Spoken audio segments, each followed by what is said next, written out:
Good evening to all. सभी को नमस्कार, सभी को नमस्कार, प्रणाम, राधे राधे। क्लास को स्टार्ट करते हैं। जल्दी से लाइव आ जाओ, आओ फटाफट लाइव आओ।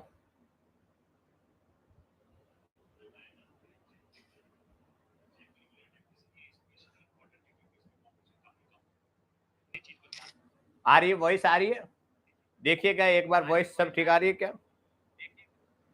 हाँ, क्लास को स्टार्ट करते हैं। डेंगू से रिलेटेड क्वेश्चन है। डेंगू बीमारी तो देखा होगा आपने, मॉस्किटो से के द्वारा होता है। हाँ ठीक है, बात करते हैं। कौन कौन सब आ गए लाइव? कोई मेला में गुम तो नहीं गए? सारे बच्चे मेला गए थे, मेला से वापस आ गए? ठीक है, करते हैं स्टार्ट। बहुत बढ़िया, क्लास को स्टार्ट करते हैं। थोड़ा इंग्लिश में है, परंतु अब इसमें मेरे को जहाँ हिंदी में लिखना होगा मैं हिंदी में लिख लूंगा, ठीक है ना? जहाँ हिंदी में लिखना होगा वहां पे लिखते हैं। 40 मिनट का टाइम होगा, जिसके अंतर्गत 20 या 22 क्वेश्चन है, उसको सॉल्व करते हैं 40 मिनट के अंदर। सबसे पहले क्वेश्चन है, dengue virus is a. Dengue virus एक है ना? डेंगू वायरस एक है। अरबो वायरस, एरिलियो वायरस, एडिस वायरस और चिकनगुनिया वायरस। इसके अंदर आंसर बताइएगा। Dengue virus is a, dengue virus है, इसका एबीसीडी के अंदर बताइएगा बच्चों।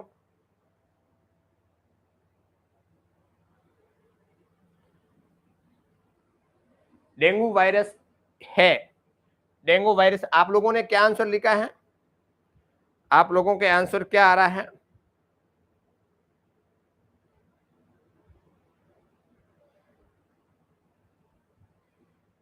हाँ, सब सी लिख रहे हैं। डेंगू वायरस एक है, अरबो वायरस, एरिलियो वायरस, एडिस वायरस और चिकन पॉक्स वायरस। ठीक है, खूब बढ़िया लिखा है।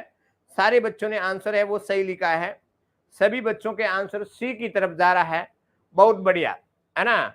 जिनका सी की तरफ जा रहा है उनका बहुत बढ़िया, बहुत इंपॉर्टेंट है, ध्यान रखिएगा। इस प्रकार से आपके कंफ्यूजन है। हाँ, नीतू सी लिखी है, खूब बढ़िया। रवि भी सी लिखा है, खूब बढ़िया, है ना? लिखो, फटाफट लिखो। उदय डिजिटल क्रिएटर 1 का सी लिखा हुआ है। क्वेश्चन छोटा है, लाइन छोटी है, परंतु बहुत खतरनाक है, इस बात को ध्यान रखिएगा। ये डेंगू वायरस के अंदर ए इज ए करेक्ट आंसर रहेगा। ए इज ए करेक्ट आंसर रहेगा, क्योंकि आपने देखा होगा कि डेंगू वायरस एक अरबो वायरस फैमिली से है ना? अरबो वायरस फैमिली से होता है, और जिसमें एडिस एग्यूप्टो मॉस्किटो बाइट करने से ये डेंगू फीवर है, डेंगू है वो फैलता है ना? तो ध्यान रखिएगा। आप लोगों ने जो आंसर किया था एडिस वायरस है, नहीं, एडिस एग्यूप्टाई मॉस्किटो होता है। जिन बच्चों ने सी लिखा हुआ है उनका सी का आंसर गलत होगा और ए इज ए करेक्ट आंसर रहेगा। ठीक है, ये बातें आपको क्या रखना है, ध्यान रखना है। हाँ, जो तो एडिस वायरस नहीं है ना? डेंगू मेरा सही था सर। हाँ सही था। हाँ हाँ ठीक है भाई। देखिएगा इसके अंदर अरबो वायरस है ना? ए इज ए करेक्ट आंसर रहेगा। ध्यान रखिएगा, मैंने आपको जब डेंगू बीमारी पढ़ाई थी, डेंगू वायरस है ना, काज्ड बाय, किस कारण से होता है? सॉरी, डेंगू डिजीज या dengue fever is caused by, किस कारण से होता है? और दूसरा मैंने आपको बताया था कि डेंगू वायरस या dengue fever is transmitted by, है ना? तो इनका ट्रांसमिटेड बाय और काज्ड बाय, ये दोनों ही अलग अलग मैंने लिखाया था। आप कंफ्यूजन में क्यों हो रहे हो? कंफ्यूजन में आपको नहीं रहना है बच्चों, इस बात को ध्यान रखिएगा। पहला, जिन लोगों का विकेट उड़ गया है ना, वो आगे वाले क्वेश्चन के अंदर ध्यान रखें।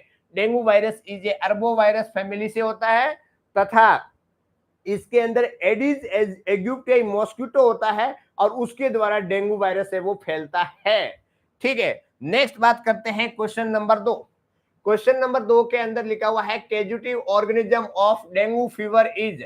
डेंगू फीवर का, है ना, डेंगू बुखार का जो कारक है, कारक, कैजुटिव ऑर्गेनिज्म का मतलब क्या है? कारक है।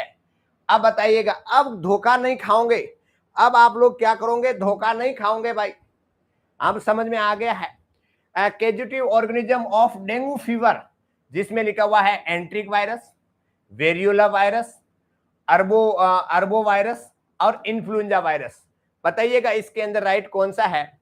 अरबो वायरस है ना इसके अंदर, ये और इसके इन्फ्लुएंजा वायरस। बताओ, क्वेश्चन नंबर 2 लिख करके लिखोगे, 2 लिख करके लिखोगे तो मुझे मालूम पड़ेगा कि आपका सही है या गलत है।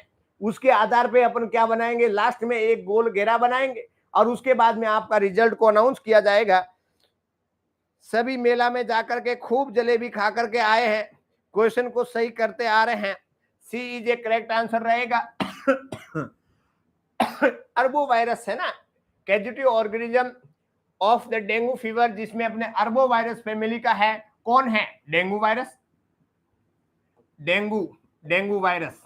तो ध्यान रखिएगा, dengue fever is caused by, CAUSED, caused by, है ना, किसके द्वारा होता है? तो डेंगू वायरस की वजह से होता है। और इसमें डेंगू वायरस नहीं है, तो ये एडिस एग्जिप्टाई मॉस्किटो है, वो किस फैमिली से है? अरबो वायरस कैटेगरी से लिया गया है। तो आपको ये ध्यान रखना है, अरबोस वायरस, है ना। ये दोनों बातें आपको क्या रखना होगा, केप्ट इन द माइंड के अंदर रखना होगा। ये बच्चों क्लास है वो यूट्यूब पे नहीं रहेगी, विजिबल नहीं रहेगी, ये क्लास जो है वो प्राइवेट हो जाएगी, ध्यान रखिएगा। तो अपन को जितना लाभ उठाना है वो लाइव क्लास के अंदर ही आप पा सकते हैं, बाद में क्लास नहीं कर पाओगे, इस बात का ध्यान रखिएगा। बर्तन धोना है, बाद में धो लेना। नेक्स्ट बात करते हैं क्वेश्चन नंबर 3 के बारे में बात करते हैं, और 3 वाला लिखा हुआ है platelets count decrease in. Platelets के काउंट होते हैं वो कम होते हैं किसमें? इन यानी में, है ना, इन यानी में, किसके अंदर होते हैं? देखिएगा बच्चों, बताइएगा इसका आंसर, बताइएगा आंसर बताइएगा।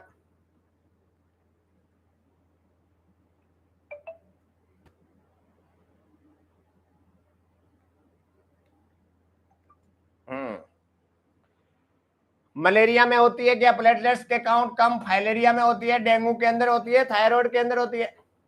तो आप लोगों के जो आंसर आ रहा है डेंगू,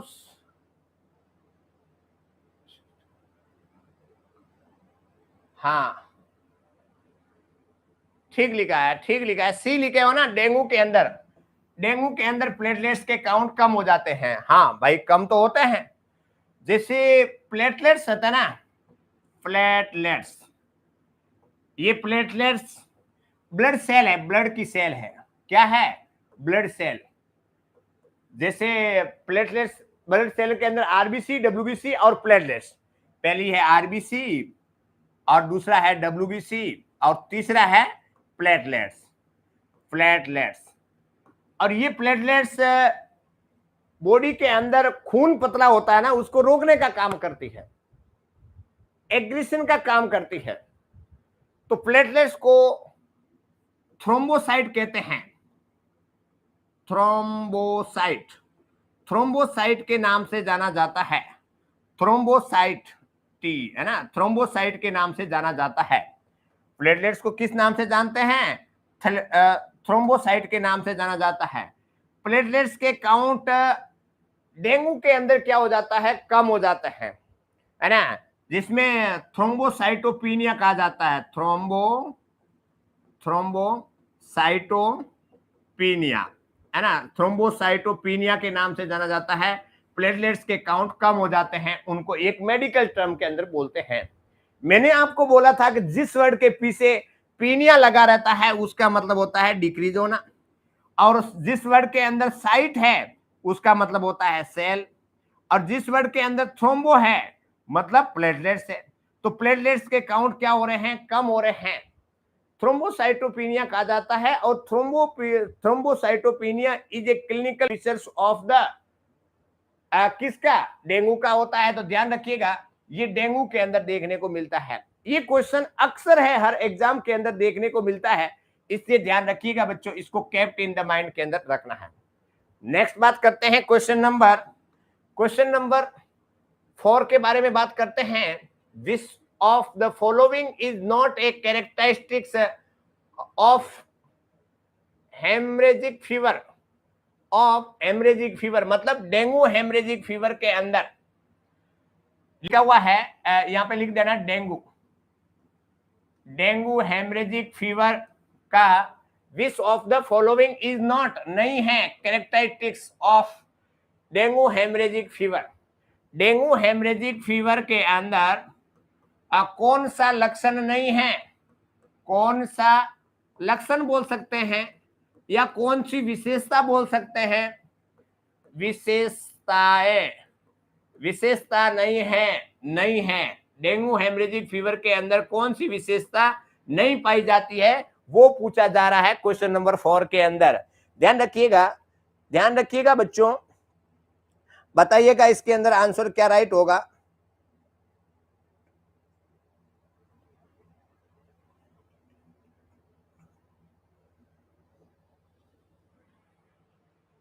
हाँ, क्या नहीं है, आप लोगों ने क्या आंसर लिखे हैं, 4 का डी लिखा हुआ है ना, 4 का डी लिखा हुआ है, बहुत सारे सब डी लिख रहे हैं भाई। Lymph adenopathy, fever, thrombosis, dengue haemorrhagic fever के अंदर थ्रोम्बोसिस, पहला है फीवर, उसका है बाद में है थ्रोम्बोसिस, उसके बाद में है थ्रोम्बोसाइटोपिनिया, और उसके बाद में है लिम्फ एडेनोपैथी। हाँ, खूब बढ़िया, सारे बच्चों के आंसर सही आ रहे हैं, मतलब जलेबी है वो काम कर रही है भाई, जलेबी है वो काम कर रही है आप लोगों के अंदर। आपने देखा होगा जलेबी के अंदर क्या होता है, जलेबी के अंदर होता है ग्लूकोज, और ग्लूकोज क्या करता है, बॉडी की एनर्जी प्रोवाइड करवाता है, और वो एनर्जी आप लोगों के लिए अभी आंसर के रूप में एक रामबाण के रूप में कार्य करती है। परंतु मुझे ऐसा लग रहा है कि आप लोगों ने जलेबी मेला के अंदर क्या खा लिया, ज्यादा खा लिया है, इसलिए आप आंसर क्या कर रहे हो, डी कर रहे हैं, ये सब गलत है। इसके अंदर B is a correct answer रहेगा, B is a correct answer रहेगा, B is a correct answer रहेगा बच्चों। इसको क्या रखना है, आपको ध्यान में रखना है, केप्ट इन द माइंड के अंदर रखना है।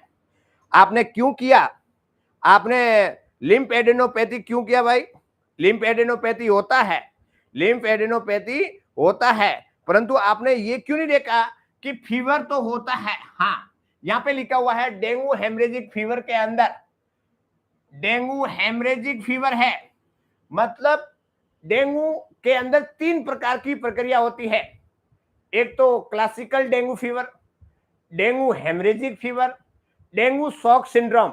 मैंने 3 प्रकार के डेंगू फीवर के अंदर आपको लोगों को बताया था, जिसके अंतर्गत बुखार आता है, और यहाँ पे डेंगू हेमरेजिक फीवर हो रहा है, मतलब ये एक ऐसी कंडीशन है जिसके अंतर्गत डेंगू वाली कंडीशन के अंदर प्लेटलेट्स के काउंट है, प्लेटलेट्स के काउंट है वो क्या हो गए हैं, वेरी सीवियर डिक्रीज हुआ है, बहुत ज्यादा डिक्रीज हो गया है, और जिसकी वजह से बॉडी के अंदर से क्या होने लग रही है, ब्लीडिंग हो रही है। डेंगू हेमरेजिक मतलब हेमरेज, ब्लीडिंग हो रहा है, तो उस कंडीशन के अंदर जब बॉडी के अंदर ब्लीडिंग वाली कंडीशन होती है, तो उस दौरान में थ्रोम्बोसाइटोसिस कहां से हो जाएगा, थ्रोम्बोसाइटोपिनिया वाली कंडीशन होगी। थ्रोम्बोसाइटोसिस का मतलब क्या है, प्लेटलेट्स के काउंट का बढ़ जाना, जब प्लेटलेट्स के काउंट बढ़ जाएंगे तो उस दौरान में तो ब्लीडिंग नहीं होगी, थ्रोम्बोसाइटोपिनिया वाली सीवियर कंडीशन होती है, ठीक है, तो ये कंडीशन नहीं होती है, बुखार आएगा, थ्रोम्बोसाइटोपिनिया होगा, लिम्फ एडेनोपैथी होगा। कहां गई आपकी जलेबी, क्या हो गया, गलत हुआ कि नहीं हुआ, है ना, इसलिए ध्यान रखिएगा, इसको ध्यान रखिएगा, बिल्कुल सरासर गलत कर बैठे, सरासर गलत कर बैठे। इसमें क्या दिया हुआ है, नहीं है, ये नहीं होता है, थ्रोम्बोसाइटोसिस नहीं होता है, ये उल्टा है, ये गलत है ना, क्योंकि हेमरेजिक वाली कंडीशन आपको दर्शाया हुआ है, ब्लीडिंग वाली कंडीशन हो रही है ना, इसको गलत आगे से आप नहीं करोगे, इस बात को बच्चे क्या रखेंगे, केप्ट इन द माइंड के अंदर रखेंगे। नेक्स्ट आप लोगों के लिए क्वेश्चन है, नेक्स्ट आप लोगों के लिए क्वेश्चन है, break bone fever is the other name of which of the one of the following, हड्डी तोड़ बुखार, हड्डी तोड़ बुखार किस बीमारी के अंदर या किसको जाना जाता है, उसका अदर नाम क्या है, ब्रेक बॉर्न फीवर, हड्डी तोड़ बुखार, हड्डी तोड़ बुखार, हड्डी तोड़ बुखार, हड्डी तोड़ बुखार, अदर नेम दूसरा नाम क्या है, उसका दूसरा नाम क्या है, या कौन सी बीमारी को हड्डी तोड़ बुखार के नाम से जाना जाता है, इसके बारे में बताइएगा, इसके बारे में बताइएगा बच्चों। मैं आप लोगों के देख लो आंसर को, बताओ। हाँ, ये भी नहीं मालूम है क्या? लिखो। ये देखो क्वेश्चन का आंसर है ना, वो फटाफट दो, नहीं तो बाद में क्या है कि आपको लोगों को मालूम पड़ जाता है। खूब वेरिएशन आ रहा है, जिनके अंदर कुछ डी लिख रहा है, कुछ बी लिख रहा है ना। सुरभि डी लिख रही है। हाँ, मलेरिया फीवर, हड्डी तोड़ बुखार किसको बोलते हैं? इसके बाद में येलो फीवर, चिकनगुनिया फीवर और dengue fever. D is a correct answer रहेगा। आप लोगों के D is a correct answer लगे रहेगा। देखिएगा, आप लोगों ने जो एक हल्का क्वेश्चन जो गलत किया है ना, अपना लॉजिक नहीं लगाया, उसकी वजह से हुआ था, उसकी वजह से हुआ था। ध्यान रखिएगा, ये बात आपको ध्यान में रखना था, परंतु आपने ध्यान नहीं रखा, है ना। 5 का D is a correct answer रहेगा। हड्डी तोड़ बुखार बोलते हैं, क्यों बोलते हैं? कि ऐसी कंडीशन डेंगू फीवर के अंदर हड्डियों में भी दर्द होने लग जाता है ना। मस्कुलर पेन के साथ साथ में बोन के अंदर भी पेन होता है। ये डेंगू वाले फीवर के अंदर देखने को मिलता है। नेक्स्ट बात करते हैं, question number 6। Break bone fever is common in infection with. क्या लिखा हुआ है? क्वेश्चन थोड़ा सा चेंज हुआ है। इनमें ये लिखा हुआ है, इसमें ये लिखा हुआ है break bone fever. Break bone fever मतलब हड्डी तोड़ बुखार है, कॉमन सामान्य इन इन्फेक्शन विद। कौन से इन्फेक्शन के साथ में होता है? क्या लिखा हुआ है कि इन्फेक्शन विद कॉमन, सामान्य वो इन्फेक्शन जो हड्डी तोड़ बुखार के साथ में होता है। हड्डी तोड़ बुखार के साथ में जो इन्फेक्शन होता है उसको में कौन सा इन्फेक्शन होगा? स्टेप्टोकोकस पायोजन वाला होगा क्या? दूसरा लिखा हुआ है डेंगू वायरस वाला होगा क्या? तीसरा लिखा हुआ है क्लोस्ट्रिडियम टिटेनी वाला होगा क्या? चौथे नंबर में साल्मोनेला टाइफी लिखा हुआ है, ये होगा क्या? अरे बोलो बच्चे, अरे बोलो, इसका आंसर क्या राइट होगा? हाँ हाँ, अब सही आया है ना। अब जलेबी अपने सही जगह पे आई है। पहले घूम रही थी ब्रेन के अलग अलग पार्ट के अंदर, अब आया है इसके अंदर डेंगू वायरस, है ना। तो डेंगू वायरस, और डेंगू वायरस की वजह से क्या होता है? डेंगू फीवर होता है, और डेंगू फीवर होता है, और डेंगू फीवर का दूसरा नाम क्या है? ब्रेक बोन फीवर, है ना। Break bone fever, break bone fever के नाम से जाना जाता है। हड्डी तोड़ बुखार किसके अंदर आता है? डेंगू फीवर के अंदर आता है। और डेंगू फीवर किसकी वजह से होता है? डेंगू वायरस की वजह से होता है। अंडरस्टैंड? नेक्स्ट बात करते हैं, question number 7। Dengue infection is commonly transmitted by. बहुत ही इंपॉर्टेंट क्वेश्चन है। डेंगू इज, डेंगू का जो संक्रमण है, डेंगू का जो संक्रमण है वो सामान्य ट्रांसमिटेड होता है, फैलता है। किसके द्वारा फैलता है? ये बातें आपको ध्यान में रखना है, बहुत ही इंपॉर्टेंट है बच्चों। इसका आंसर लिखेंगे, सारे बच्चे आंसर लिखेंगे, फटाफट लिखेंगे। क्वेश्चन के अंदर 7 लिख करके लिखोगे। डेंगू फीवर, डेंगू का संक्रमण है वो सामान्य फैलता है। डेंगू का संक्रमण सामान्य रूप से फैलता है क्यूलेक्स फैटिजेंस जेड एडिस एडिस एग्युप्टाई साल्मोनेला। हाँ, क्या आंसर राइट होगा? 7 का सभी बच्चे क्या लिख रहे हैं? आंसर लिख रहे हैं, और आंसर सभी के सही आ रहे हैं। हाँ, रूपम लिखी है, ए लिखी है, खूब बढ़िया लिखी है भाई रूपम, रूपम खूब बढ़िया लिखी है। सुरभि बी लिखी है, जिन्होंने बी और ए लिखा हुआ है खूब बढ़िया लिखा हुआ है, ठीक है। इनका आंसर एडिस एग्युप्टाई होगा। Aedes aegypti mosquito, Aedes aegypti mosquito के बाइट से एक पर्सन से दूसरे पर्सन में ट्रांसमिट होती है। मैंने आपको बताया था route of transmission, mode of transmission. अच्छा, ये बच्चों जो एडिस एग्युप्टाई है वो रूट ऑफ ट्रांसमिशन है या मोड ऑफ ट्रांसमिशन है? Route of transmission, mode of transmission, ये बताइएगा। अच्छा, यहां से काटता हूं, यहां लिख देता route of transmission. Aedes aegypti mosquito है, वो बाइट कर रहा है और ये ट्रांसफर हो रही है एक पर्सन से दूसरे पर्सन के अंदर, बीमारी है वो ट्रांसफर हो रही है। या मैं कहूं कि एडिस एग्युप्टो मॉस्किटो है वो इन्फेक्टेड है, और वो क्या करता है फिर आकर के एक हेल्थी पर्सन को बीमारी है वो क्या करता है? ट्रांसफर कर रहा है ना। तो इस प्रकार से इसका आंसर तो सही होगा कि भाई ये फैलाने का काम तो ये मच्छर कर रहा है, परंतु ये रूट ऑफ ट्रांसमिशन होगा या मोड ऑफ ट्रांसमिशन होगा? बताओ, रूट ऑफ ट्रांसमिशन होगा या मोड ऑफ ट्रांसमिशन होगा? हाँ, ये मोड ऑफ ट्रांसमिशन होगा बच्चों। हाँ, ठीक लिखा है, मोड ऑफ ट्रांसमिशन होगा, माध्यम होगा। मैं कहूं कि एक हेल्थी पर्सन को किसी मॉस्किटो के द्वारा आया है, किसके माध्यम से आया, वो मॉस्किटो लेके आया है इन्फेक्शन, तो ये मोड ऑफ ट्रांसमिशन होगा, माध्यम होगा। और रूट ऑफ ट्रांसमिशन क्या होगा, इसके बारे में बताइएगा। रूट ऑफ ट्रांसमिशन को क्या होगा वो आप जानते हैं? रूट ऑफ ट्रांसमिशन क्या होगा बताओ? रूट ऑफ ट्रांसमिशन क्या होगा, एक लाइन के अंदर लिखिएगा। रूट ऑफ ट्रांसमिशन क्या होगा? हाँ, बाय स्किन, है ना, बहुत बढ़िया लिखा है, बाय स्किन। बाय स्किन, क्योंकि आपने देखा होगा कि ये मॉस्किटो होता है ना, वो बाइट करता है। वो मॉस्किटो क्या करता है? बाइट करता है। और बाइट कहां से करता है? बाय स्किन के द्वारा करता है। आपने देखा होगा कि कम्युनिकेबल डिजीज है ना, वो अलग अलग प्रकार की होती है। कई कंटामिनेटेड वाटर पानी पीने से होता है, तो वो अपना रूट हो गया, फीको ओरल रूट हो गया। कई होती है रेस्पिरेटरी इन्फेक्शन, जैसे ड्रॉपलेट न्यूक्लिया ये होता है, उनके द्वारा होता है। तो इस प्रकार से इनके वेक्टर बोर्न कम्युनिकेबल डिजीज के अंदर बाय रूट क्या हो जाएगा? बाय रूट अपन का हो जाएगा, बाय स्किन हो जाएगा। अंडरस्टैंड? ये खूब बढ़िया लिखा, सभी बच्चों ने सही लिखा है। तो इसका आंसर क्या है? सी इज ए करेक्ट आंसर रहेगा। नेक्स्ट बात करते हैं, question number 8। Which of the following is responsible for the spread of the dengue? Spread of dengue क्या लिखा हुआ है? बहुत ही बढ़िया शानदार क्वेश्चन लिखा हुआ है। विच of the following responsible for the spread of dengue? Dengue फैलने के लिए रेस्पॉन्सिबल होता है, डेंगू फैलने के लिए रेस्पॉन्सिबल होता है कौन सा? एनोफिलीज मॉस्किटो, या क्यूलेक्स मॉस्किटो, या एडिस मॉस्किटो, या हाउस फ्लाई? देखिएगा क्वेश्चन के अंदर हल्का सा वेरिएशन है, परंतु आप लोगों ने यदि अपनी सूझबूझ दिखाई तो इस क्वेश्चन का आंसर आप क्या कर सकते हैं? सही कर सकते हैं। मैं आप लोगों के आंसर को देखता हूं, लिखो फटाफट लिखो भाई, फटाफट लिखो। हाँ ठीक लिखा है, 8वें का ए लिखा हुआ एनो, अरे बिना अकल की बहन, anopheles mosquito, female anopheles mosquito, जिसके अंदर क्या होता है? मलेरिया होता है भाई, मलेरिया होता है, मलेरिया। ये तो मलेरिया है।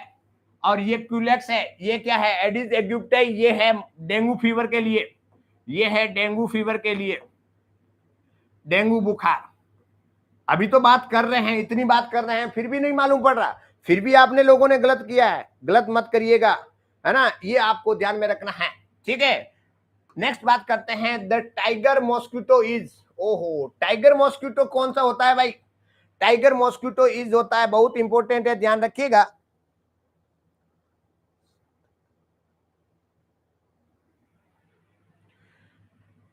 हाँ, टाइगर मॉस्किटो इज, टाइगर, जैसे आपने देखा होगा ना, टाइगर, टाइगर देखा है, टाइगर मॉस्किटो होता है भाई, ध्यान रखिएगा। हाँ, अब आपको थोड़ा सा लग गया है कि डेंगू पढ़ा रहे हैं तो डेंगू वाला वायरस टाइगर वाला होगा, परंतु ऐसी गलती कभी मत करना बच्चों, ध्यान रखिएगा।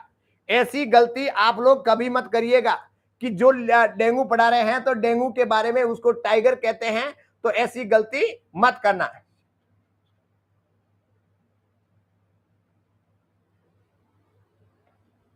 हाँ बताओ, क्यों नहीं करेंगे? क्योंकि मालूम पड़ गया है ना। हाँ ठीक लिखा है, 9 का, यस सर, इस बार ऐसा ही हुआ है। हाँ ठीक है, हुआ नहीं है, ये ऐसे ही करोगे।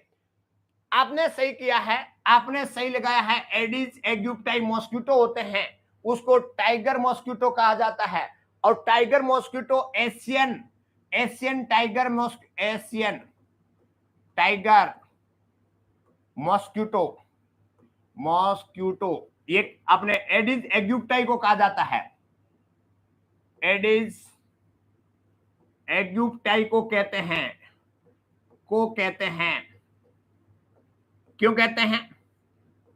आपने देखा होगा कि जो टाइगर होता है ना, टाइगर, उसमें काली व सफेद धारीदार होता है। इसके जो पंख होते हैं ना, पंख काली एवं सफेद धारीदार होते हैं, इससे टाइगर जैसी स्ट्रक्चर होती है। ध्यान रखिएगा, इंपॉर्टेंट है, ध्यान रखिएगा, इंपॉर्टेंट है, ध्यान रखिएगा, इंपॉर्टेंट है। इसको आपको ऐसा लिखना होगा, है ना। हाँ, सी इज ए करेक्ट आंसर रहेगा। एशियन टाइगर मॉस्किटो किसको कहते हैं? एडिज एग्यूप्टाई मॉस्किटो को कहते हैं, क्योंकि इसके पंख होते हैं वो काली और सफेद धारीदार होते हैं। जैसे टाइगर है ना, टाइगर के होते हैं धारियां होती है, तो वैसे वैसे मॉस्किटो वाले मच्छर के अंदर भी ऐसे पंख है वो देखने को मिलता है। ठीक है, खूब बढ़िया। नेक्स्ट बात करते हैं। नेक्स्ट, ये क्वेश्चन सभी के गलत होगा, ये क्वेश्चन सभी का गलत होगा। अच्छा, सभी का गलत तो नहीं हो सकता, ऐसा तो कभी हुआ नहीं है। Infectious period of Aedes aegypti mosquito in dengue, infective period of Aedes mosquito in dengue. Dengue मच्छर के अंदर जो कौन सा मच्छर? डेंगू के अंदर जो एडिज एग्यूप्टो मच्छर है उनके अंदर जो इन्फेक्टिव पीरियड होता है, संक्रमण काल होता है। यहाँ पे क्या लिखा हुआ है? इन्फेक्टिव पीरियड लिखा हुआ है, संक्रमण काल लिखा हुआ है, संक्रमण काल लिखा हुआ है। ये बातें आपको क्या रखना है? केप्ट इन द माइंड के अंदर रखना है। ये बच्चों आपको क्या रखना होगा? केप्ट इन द माइंड के अंदर रखना होगा। खूब बढ़िया, सारे बच्चों ने सही लिखा हुआ है। 1 से 2 डे के लिए लिखा हुआ है, 8 से 10 दिन लिखा हुआ है, टिल नेक्स्ट बाइट तक लिखा हुआ है, टिल डेथ तक लिखा हुआ है। बताइएगा इसके अंदर आंसर को बताइएगा। बहुत ही खतरनाक क्वेश्चन है, और आप लोगों ने जो आंसर दिया है ना, आप कंफ्यूजन मत हो जाना कि ये इंक्यूबेशन पीरियड बोला जा रहा है। इंक्यूबेशन पीरियड आप ये मत समझ लेना कि ये इंक्यूबेशन पीरियड बोला गया है। डेंगू का इंक्यूबेशन पीरियड कितना होता है मालूम है? इंक्यूबेशन पीरियड ऑफ डेंगू का इंक्यूबेशन पीरियड कितना होता है?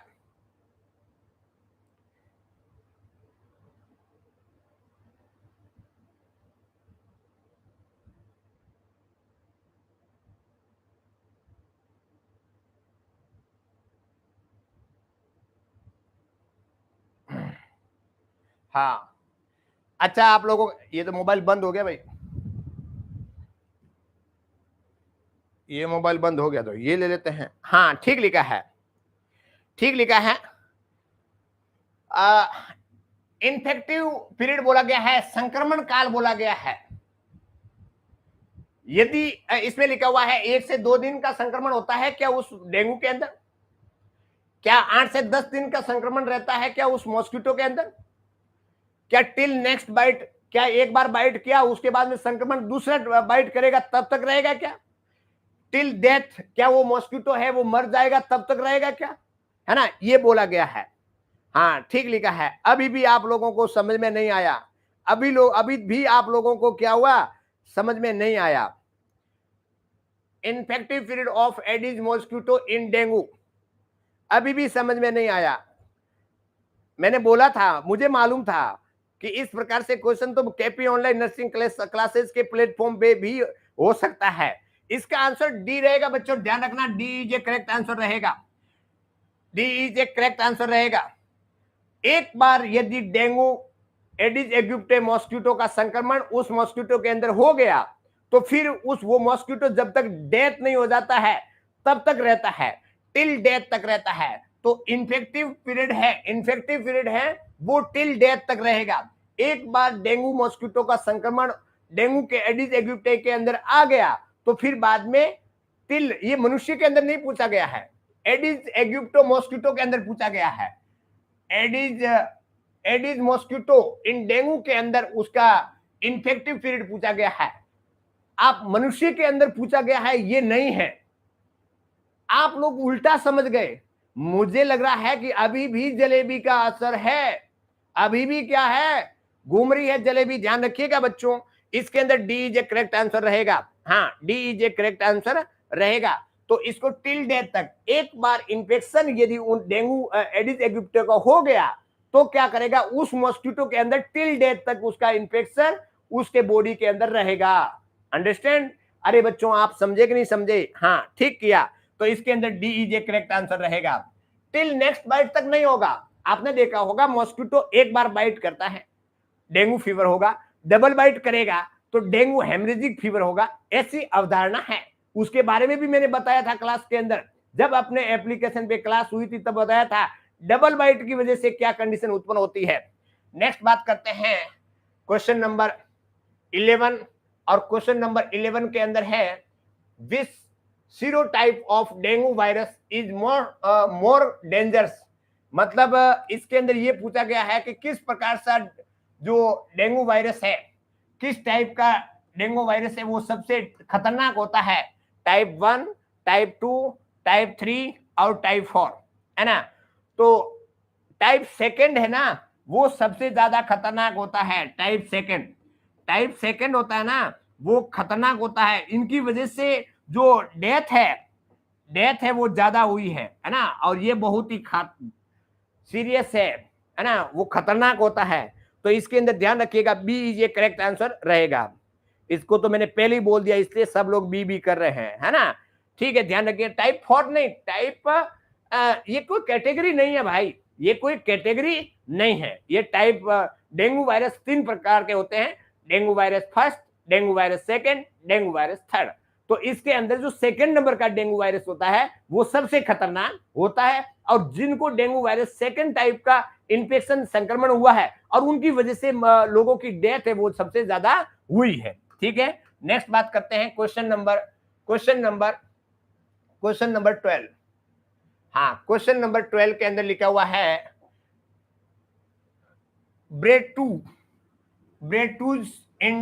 Breteu's index is generally used to assess the density of the vector of। Breteu's index है, उसको यूज किया जाता है किसके असेसमेंट के लिए? करते तो वेक्टर के लिए है। किस टाइप के वेक्टर के लिए? किस टाइप के वेक्टर के लिए ब्रेट्यूज इंडेक्स को जनरली सामान्य यूज किया जाता है? बताओ, इसके अंदर बताइएगा।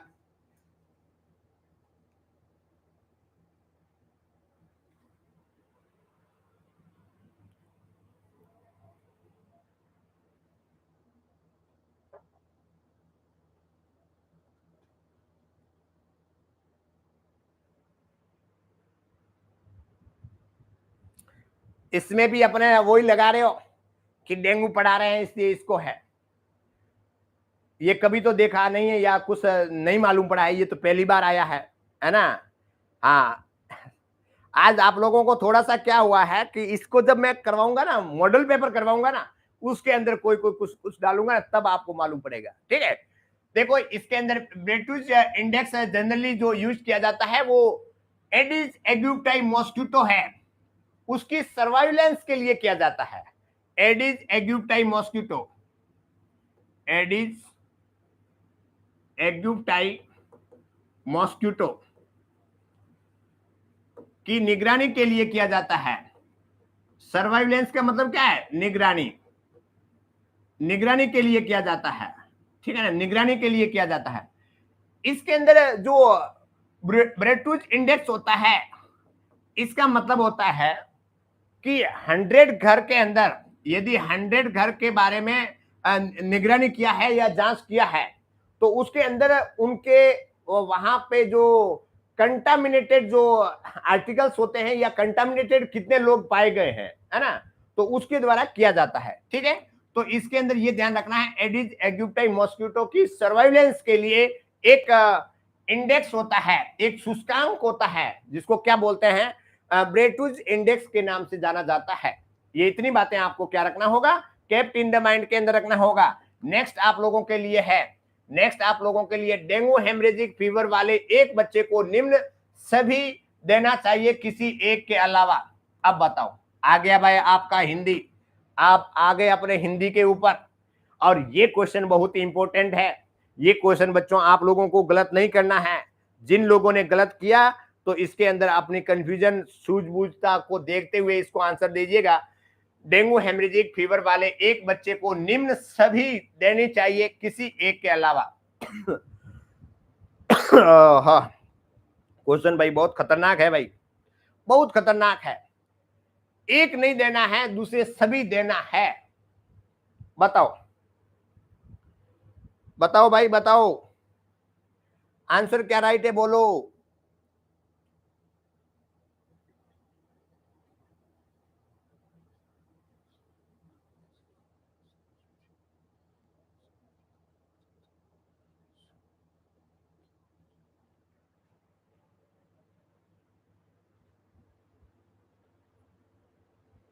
हाँ हाँ, कुछ बच्चों ने सही लिखा है, लास्ट में मालूम पड़ा है, हाँ ठीक लिखा है। Give ORS if there is persistent fever, यदि बुखार है तो क्या दे सकते हैं, ओआरएस दे सकते हैं, ठीक लिखा है, इसके अंदर ये दे सकते हैं। दूसरा आपने लिखा है प्रिवेंट द हाइपोग्लाइसीमिया, हाइपोग्लाइसीमिया का मतलब क्या, ब्लड ग्लूकोज लेवल है तो उसको रोकना है, उसको मेंटेन रखना है, प्रिवेंट हाइपोग्लाइसीमिया, हाँ ग्लूकोज देना है। उसके बाद में रेस्ट और स्लीप, उस मरीज को रेस्ट दिलवाना है, उसको स्लीप के लिए बोलना है, ये भी सही लिखा हुआ है। एस्प्रिन नहीं देना चाहिए, कविता लिखी है, गिव एस्प्रिन ये नहीं देना चाहिए, ये कॉन्ट्रा इंडिकेशन के अंदर रहेगा, क्योंकि जो एस्प्रिन है, एस्पिरिन होती है वो एंटी प्लेटलेट्स होती है, एंटी प्लेटलेट्स होती है, ये खून को पतला करती है, ये दवाई क्या है, खून को पतला करती है, ये खून को पतला करती है, तो खून को पतला करेगी तो डेंगू वाली बीमारी के अंदर करेगी तो क्या होगा, और ब्लीडिंग ज्यादा होगा, इसलिए क्या करते हैं, रोकते हैं। और ये एस्पिरिन होती है एंटी प्लेटलेट्स के साथ में एंटीपायरेटिक्स भी होती है, क्या होती है, एंटीपायरेटिक्स भी होती है, बुखार को कम करती है। तो उस कंडीशन में यदि इस पर्सन डेंगू वाले फीवर के अंदर बुखार है तो अपन क्या देंगे, पीसीएम दे दो, पीसीएम दे दो, और ये एंटीपायरेटिक्स ड्रग्स है वो नहीं देनी है। ये बातें आपको ध्यान में रखना है, ये इतनी बातें आपको क्या रखना होगा, केप्ट इन द माइंड के अंदर रखना होगा। नेक्स्ट बात करते हैं, कहां चला गया भाई,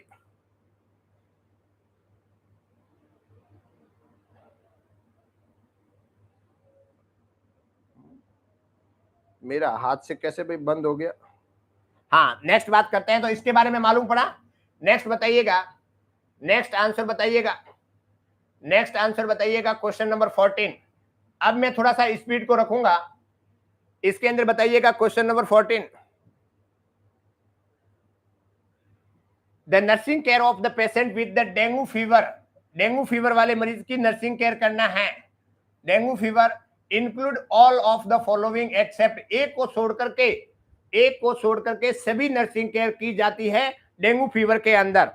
कौन कौन सी, डेंगू फीवर को एक को छोड़ करके सब की जाती है, जिसमें प्रोवाइड द कोल्ड कंप्रेशन, उनको ठंडी पट्टियां करनी है।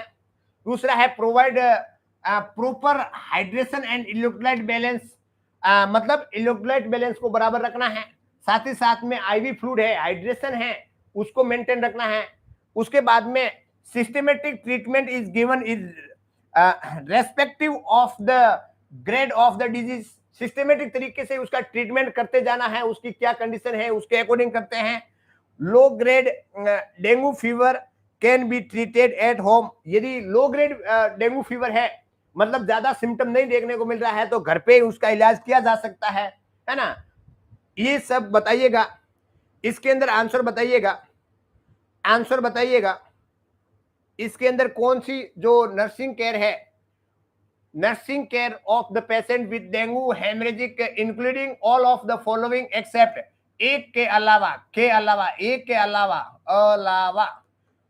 अच्छा आप लोगों को इंग्लिश के अंदर कोई दिक्कत है तो बताओ। इसके अंदर जो एक कैंडिडेट है उसने सही लिखा है, दूसरे सभी ने क्या लिखा है, गलत लिखा है, सर पता नहीं, हाँ ठीक लिखा है। इसके अंदर कोल्ड कंप्रेस है वो नहीं करेंगे, है ना, ये नहीं करेंगे, कोल्ड कंप्रेशन नहीं करना है, एक के अलावा कोल्ड कंप्रेशन, ठंडी पट्टियां नहीं करनी है, क्योंकि आपने देखा होगा कि कोल्ड कंप्रेशन की वजह से क्या होगा, एक तो डेंगू फीवर वाली कंडीशन है, उसके अंदर क्या होगा, ब्लीडिंग होगा, और ब्लीडिंग की वजह से आप ब्लीडिंग हो रही है और आप क्या कर रहे हैं, कोल्ड कंप्रेशन कर रहे हैं, ब्लड जगह जगह पे जम जाएगा और दिक्कत हो जाएगा, तो इसके अंदर ए इज ए करेक्ट आंसर रहेगा। दूसरा proper provide proper hydration, IV fluid के लिए बोलते हैं भाई शरीर के अंदर पानी की कमी नहीं होनी चाहिए, इलेक्ट्रोलाइट की कमी नहीं होती, ये तो खूब देते हैं, खूब बकरी का दूध पिलाते हैं। उसके बाद में सिस्टमेटिक ट्रीटमेंट किया जाता है, इसका कोई ऐसा ट्रीटमेंट नहीं है ड्रग्स ऑफ चॉइस है वही दे दो, जो बुखार है तो बुखार की दवाई दो, है ना, उसके बाद में अपने जो उनको पानी की कमी है पानी दे दो, है ना, उल्टी हो रही तो उल्टी की दवाई दो, पपीता का जूस पिलाओ, है ना, जैसे जैसे जो बोलते हैं वैसे करते जाओ, मतलब सिस्टमेटिक तरीके से करा। और लो ग्रेड डेंगू फीवर है तो can be treated at home. यदि शुरुआती कंडीशन में है, ज्यादा काउंट पूरा फुल है, परंतु वो infected with the Aedes aegypti mosquito है, संक्रमण है, तो उसको क्या करेंगे कि घर पे भी उसका इलाज हो सकता है। ठीक है, तो इसके अंदर कोल्ड कंप्रेशन इस कॉन्ट्राइंडिकेशन रहेगा डेंगू फीवर के अंदर, ये नर्सिंग केयर के अंदर रहेगा, ये ध्यान रखना है। नेक्स्ट बात करते हैं question number 15, in following which is the vector borne disease. Vector borne disease mosquito, मैंने आपको बताया था कि कुछ ऐसी बीमारियां थी जो वेक्टर के द्वारा होती है। National vector borne communicable disease, national मत लिखिएगा, vector borne communicable disease VBCD, जिसके अंदर मलेरिया, फाइलेरिया, डेंगू, है ना, और भी लिखाया था। तो इसके अंदर in following which is a vector borne disease, इनके अंदर वेक्टर बॉर्न डिजीज है डिप्थीरिया, डेंगू, टिटनस, मिजल्स। तो इसके अंदर तो आप सीधा सा बात कर सकते हैं, बोलो अब आपकी जलेबी काम आएगी। आप लोगों के B is a correct answer रहेगा, इसके अंदर B is a correct answer रहेगा। डेंगू, मलेरिया, फाइलेरिया इज एक vector borne communicable disease. Next बात करते हैं, which is example of vector. हाँ, ये बताओ, which is example of vector. ये माइस का मतलब होता है चूहे, उसके बाद में टिक्स, टिक्स का मतलब होता है ये अपने बैक्टीरियल इन्फेक्शन होता है। पैरासाइट होते हैं, पैरासाइट, ठीक है ना, पैरासाइट वॉर्म होते हैं। टेप वॉर्म के अंदर फीताकृमि होता है, फीताकृमि, फीताकृमि। और उसके बाद में ये स्क्वेरेज का मतलब होता है गिलहरी, अपने गिलहरी होती है ना, गिलहरी, गिलहरी। क्या क्या पढ़ना पड़ता है, गिलहरी को भी पढ़ रहे हैं, है ना, 12th के अंदर अपन पढ़ते हैं ना बायो के अंदर, वैसे वैसे यहाँ गिलहरी को बारे में डिस्कशन कर रहे हैं। तो इसका जो आंसर है ना वो टिक्स रहेगा, B is a correct answer रहेगा, बी। ये टिक्स होते हैं, जैसे कीड़े मकोड़े होते हैं ना, जैसे कई बार इन्फेक्शन होता है शरीर के ऊपर ऐसे रेंगते हैं, रेंगते हैं, है ना, वो वाला है, ये टिक्स है, टिक्स। अंडरस्टैंड, ये बात आपको ध्यान रखना है, B is a correct answer रहेगा। नेक्स्ट बात करते हैं question number 17। Which of the following is the vector of infection.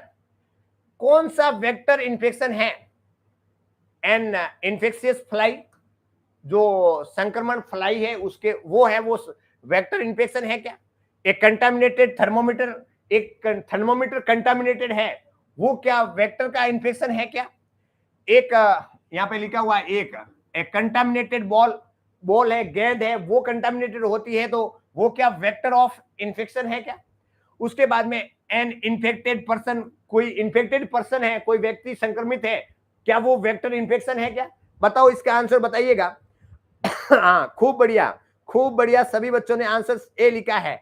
जैसे इन्फेक्शियस फ्लाई होती है ना, फ्लाई मतलब उड़ने वाले जो पंख वाले होते हैं, तो पंख वाले में कौन से, मॉस्किटो पंख वाले होते हैं ना, पंख वाले होते हैं। अभी तो बताया था कि भाई टाइगर मॉस्किटो, एडिस एग्जिप्टाई, धारीदार, है ना, काली काली सफेद धारियां होती है।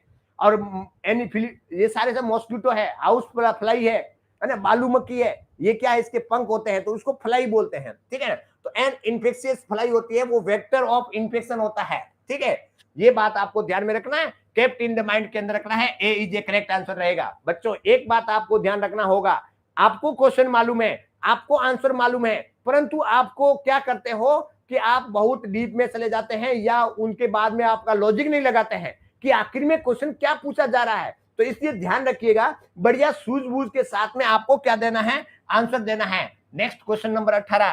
क्वेश्चन नंबर 18 के अंदर बात करते हैं, which one of these A vector borne disease, which one of these, एक है वो वेक्टर बॉर्न डिजीज है, malaria, typhoid, tuberculosis, chickenpox. Which one of these A vector borne disease, एक है जो वेक्टर बॉर्न डिजीज है। तो इसके अंदर भी आप लोगों के जो आंसर है, वो आपका आंसर जो आ रही है, मलेरिया आ रहा है, female anopheles mosquito, female anopheles mosquito के बाइट की वजह से क्या होता है, मलेरिया होता है, और ये वेक्टर बॉर्न डिजीज के अंदर आता है, ए इज ए करेक्ट आंसर रहेगा। नेक्स्ट बात करते हैं क्वेश्चन नंबर 19। क्वेश्चन नंबर 19 के अंदर लिखा हुआ है, ऑल ऑफ द फॉलोइंग, सभी है वेक्टर बॉर्न डिजीज एक्सेप्ट, के अलावा, एक के अलावा, एक के अलावा सारी क्या है, वेक्टर बॉर्न डिजीज है, वेक्टर बॉर्न डिजीज है, वेक्टर बॉर्न डिजीज है। एक के अलावा डेंगू वेक्टर है, मलेरिया, फाइलेरिया और रूबेला। तो इसके अंदर डी जो करेक्ट आंसर रहेगा। बच्चों आपको क्वेश्चन के बारे में समझ में आ रहा ना, आप लोगों को क्वेश्चन के बारे में समझ में आ रहा ना, ठीक है। ये रुद्रवती सुष्मिता, सुष्मिता क्लास को ज्वाइन करना पड़ेगा भाई। हाँ ये ए लिख, कविता भी लिखिए, 18 का ए लिखिए, 19 का बताओ। अभी कहानी 19 की चल रही है, 19 की चल रही है, ध्यान रखिएगा। इस प्रकार से क्वेश्चन आते हैं, इस प्रकार से क्वेश्चन के अंदर आपको उकसाना नहीं है, इस बात को क्या रखना है, ध्यान रखना है। क्वेश्चन नंबर 20 बच्चों, 2 क्वेश्चन है, फिर अपन क्या बनाएंगे, ध्यान रखिएगा। All of the following are the vector borne disease except, एक को छोड़ करके, एक को छोड़ करके, के अलावा एक क्या है, all of the following are the vector borne disease. अब यहां पे आप लोगों के थोड़ा सा दिक्कत होगा, थोड़ी सी क्या होगा, दिक्कत होगा भाई, थोड़ा सा दिक्कत होगा।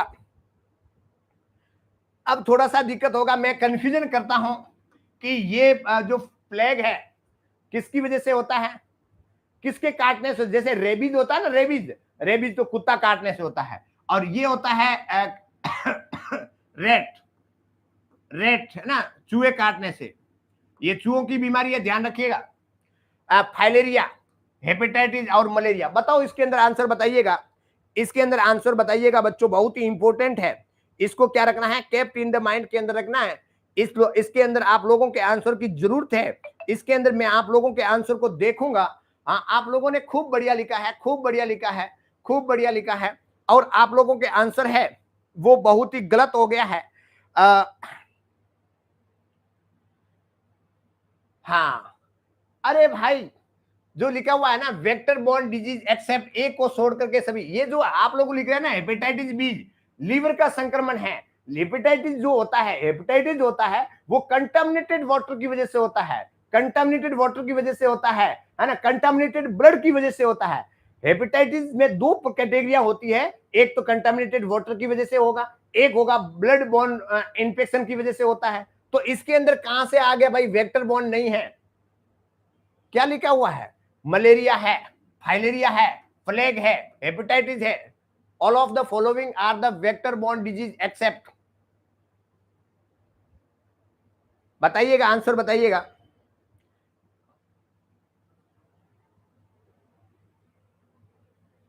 अच्छा बताइएगा,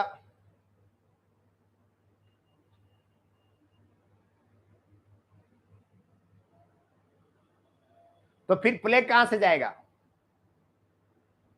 प्लेग के अंदर आप लोगों का ठीक है आंसर, आप लोगों का क्या है, ठीक है, आप लोगों का जो आंसर है ना वो ठीक आ रहा है।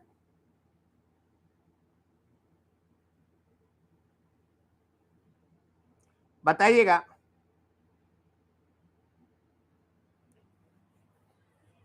सी जे करेक्ट आंसर है, ठीक है, परंतु ध्यान रखिएगा आप उसके अंदर ओनली वेक्टर बॉर्न के अंदर ये मत लिखना कि प्लेग मतलब रेट्स की वजह से होता है। कई ऐसे छोटे मोटे कीड़े होते हैं जो मेमल्स होते हैं ना, जो छोटे छोटे जीव प्राणी होते हैं, उनके इंटेस्टाइन के अंदर इंफेक्शन होता है। Plague is caused by, plague is लिखिएगा, plague PLAUG, plague is caused by, किसकी वजह से होता है, कौन बताएगा, बैक्टीरियल, बैक्टीरिया, कौन सा bacteria, Yersinia, Yersinia, Yersinia pestis, Yersinia pestis, Yersinia pestis, this is usually, which is usually found in FOUND, found in small, जो छोटे छोटे क्या होते हैं, मेमल्स होते हैं, मेमल्स होते हैं, छोटे छोटे प्राणी होते हैं, and there fly, and there flies, FLES, fleas है ना, मक्खी के, फ्लीज का मतलब क्या होता है, मक्खी होती है, ठीक है ना, मक्खी है ना, ध्यान रखिएगा।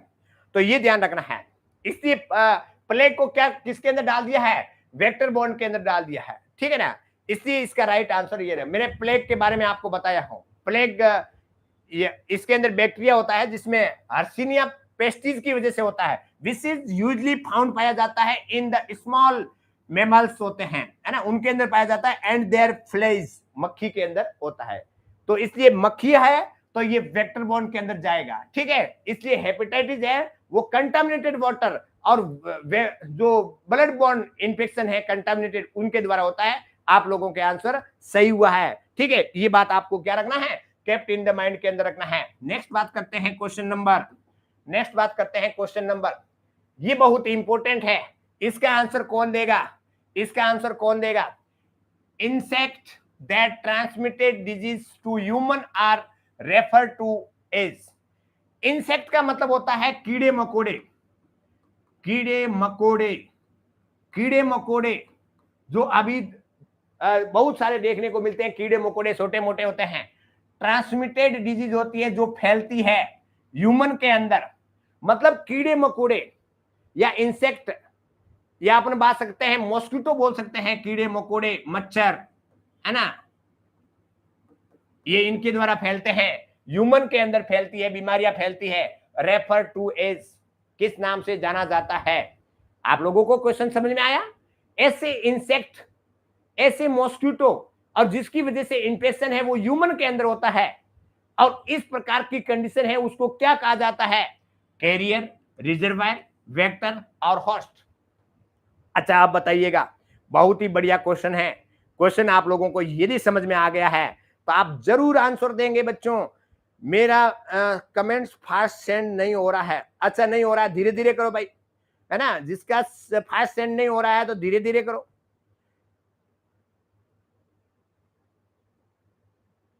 हाँ, इसके अंदर वेक्टर कहा जाता है। हाँ, अभी तो बोला गया है कि भाई इंसेक्ट है, इंसेक्ट होता है तो इंसेक्ट बाइट है, मॉस्किटो बाइट होता है, ये वेक्टर बोर्न कम्युनिकेबल डिजीज होता है, तो इसके अंदर बोलते हैं वेक्टर बोलेंगे।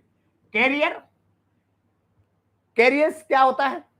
ऐसी कंडीशन जिसके अंतर्गत एक ह्यूमन है या कोई ऐसा एनिमल्स या एनिमल हो सकता है और ह्यूमन हो सकता है, उसके अंदर इन्फेक्शन है, परंतु उस व्यक्ति को क्या करता है, हानि नहीं पहुंचाता है।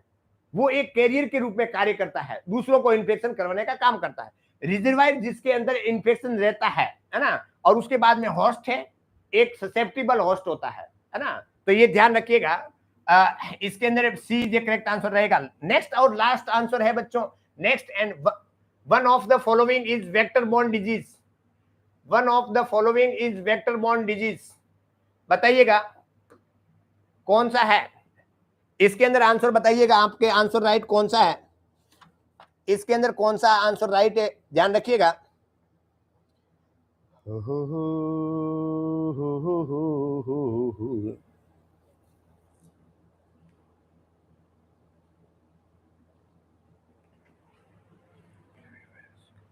हाँ, अरे बताओ, हाँ क्या लिखा हुआ है? नेटवर्क इश्यू है, हाँ ठीक है। One of the following is a vector borne disease.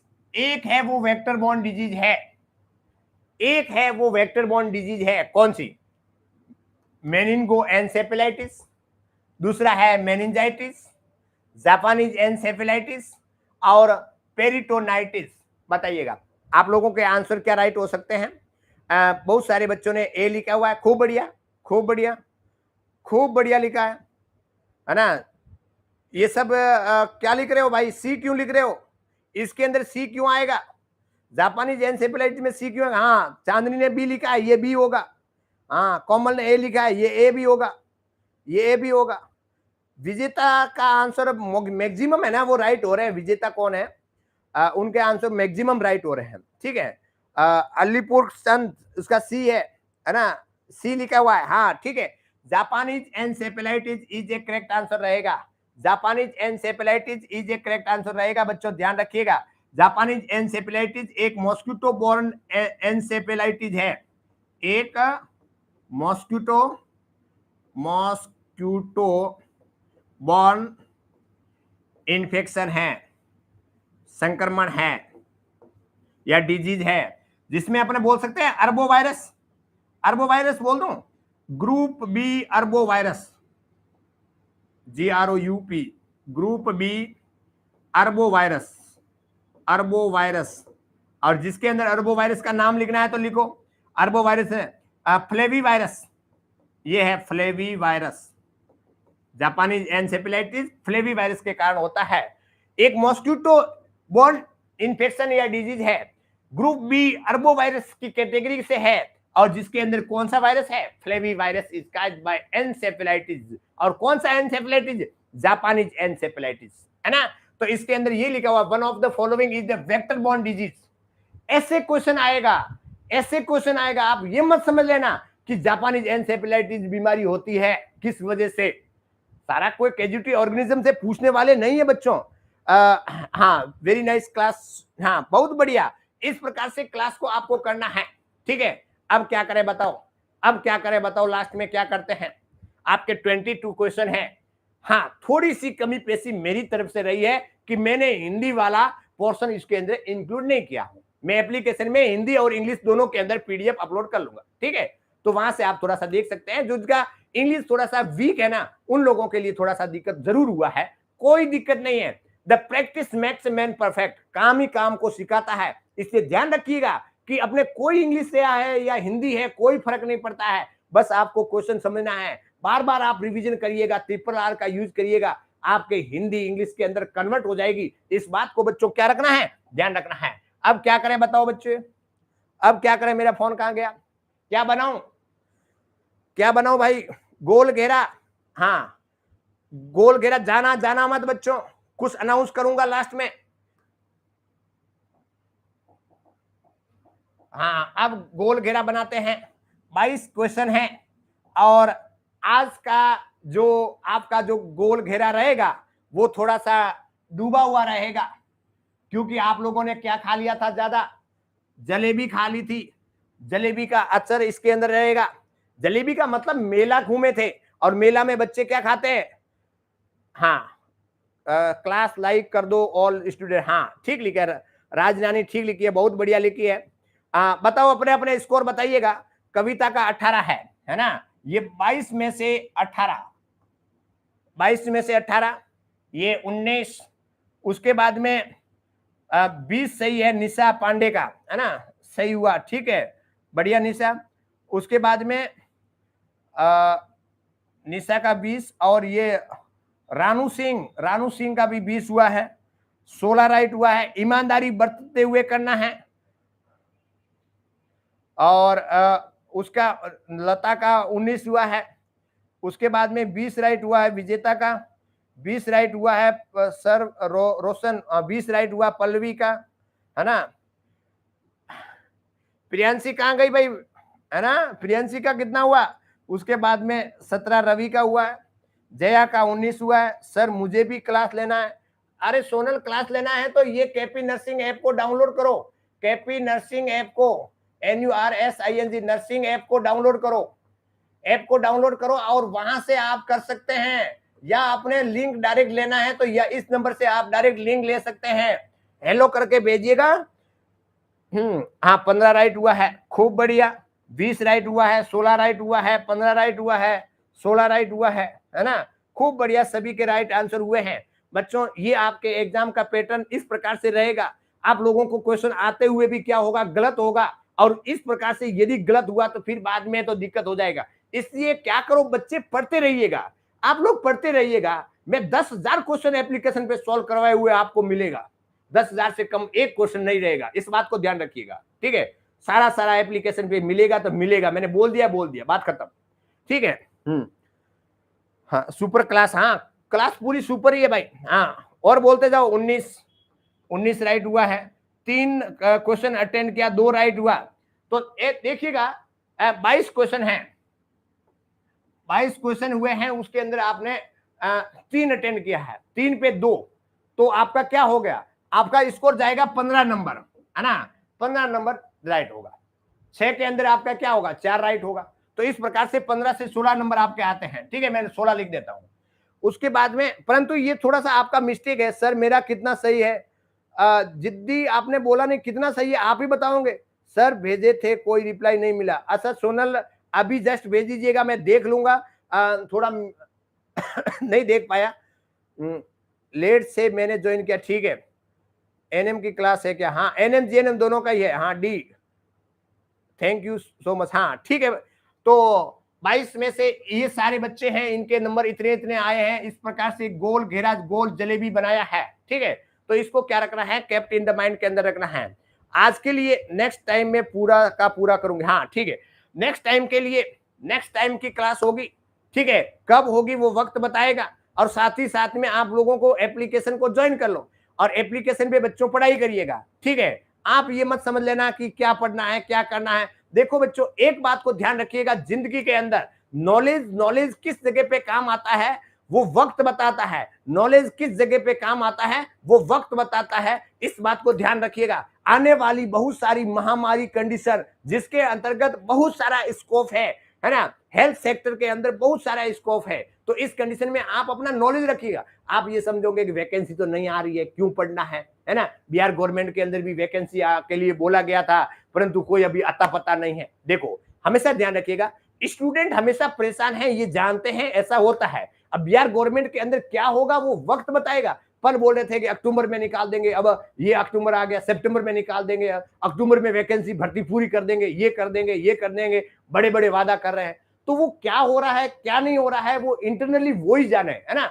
सरकार ही जाने कि वो किस तरफ से मोड़ मूव करेगी या किस कंडीशन में वो बाहर आएगी, वो मालूम नहीं है। अभी आने वाला इलेक्शन है, तो उस इलेक्शन के अंदर वो क्या करेगी, है ना, किस मोड से एग्जाम करवाएगी या नहीं करवाएगी या कुछ करवाएगी, उससे नहीं। आप लोग पढ़ते रहिएगा बच्चों, इस बात को ध्यान रखिएगा, ठीक है। इससे क्या होगा कि आपके नॉलेज रहेगा, और जब नॉलेज रहेगा ना तो आप प्राइवेट हॉस्पिटल के अंदर भी जाओगे ना, तो उस प्रकार से जो इंटरव्यू होता है ना, उस इंटरव्यू के अंदर आप निकल जाओगे, और आपकी जो सैलरी है ना वो बहुत बढ़िया मिलेगी। इस बात को ध्यान रखिएगा। और आने वाली कंडीशन में बहुत सारे ऐसे कॉन्टेक्चुअल बेस पे है, संविदा पे है, तो कहीं न कहीं सरकारी के अंदर घुस जाना है, टांग अटका देना हो, गवर्नमेंट हो प्राइवेट हो कहीं हो। ऐसे नहीं है कि अपने ट्रेनिंग कर लिया और उसके बाद में अपने दुनिया का भार लेकर के बैठे हैं, कुछ आ ही नहीं रहा है, परंतु सर्टिफिकेट बढ़िया से बढ़िया है, कोई काम नहीं आएगा। इसलिए पढ़ाई करो, नॉलेज ग्रहण करो। आज के लिए इतना ही। आपका दिन शुभ रहे, तब तक के लिए धन्यवाद। Thanks to all, bye. Next time के अंदर लेके आऊंगा और इससे भी बेटर क्लासेस, जिसके अंतर्गत अपन डिस्कशन करेंगे जैसा कि आज किया है। Thanks to all.